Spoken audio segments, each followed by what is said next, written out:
B the dad not the hero of your business എന്ന് പറയാറുണ്ട്.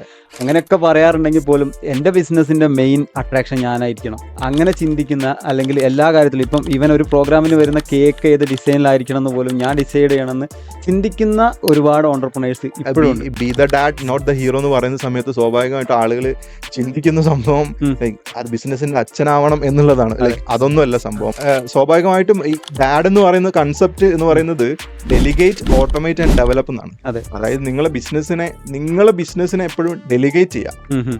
നല്ല പൊട്ടൻഷ്യൽസിനെ നിങ്ങൾ അണ്ടറിലേക്ക് കൊണ്ടുവരാം.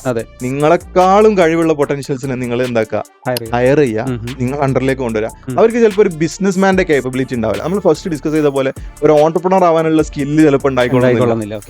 അപ്പം അവർ ഈ 994 പെടുന്ന ആളുകളായിരിക്കും. പക്ഷെ അവരെ നമ്മളെ സിസ്റ്റത്തിലേക്ക് കൊണ്ടുവന്നിട്ട് അവർക്ക് നല്ല ലൈഫ് സ്റ്റൈൽ കൊടുക്കുക, നല്ല രീതിയിൽ അവരെ ടേക്ക് കെയർ ചെയ്തിട്ട് നമ്മളെ സിസ്റ്റത്തിന് എങ്ങനെ നമുക്ക് പൊക്കി കൊണ്ടുവരാൻ പറ്റും എന്നുള്ള രീതിയിൽ അവരുടെ സ്കില്ലിനെ ബൂസ്റ്റ് ചെയ്യുക, അവരുടെ സ്കില്ലിനെ ബൂസ്റ്റ് ചെയ്യുക, അവരുടെ ലൈഫ് സ്റ്റൈലിനെ ബൂസ്റ്റ് ചെയ്ത് കൊടുക്കുക. കാരണം ഒരുപാട് ജെൻസീസ് ഇപ്പം മോസ്റ്റ്ലി ലൈക്ക് നല്ല എംപ്ലോയീസ് എന്ന് പറയുന്നത് പലപ്പോഴും ജെൻസിൽ പെടുന്ന ആളുകളാണ്.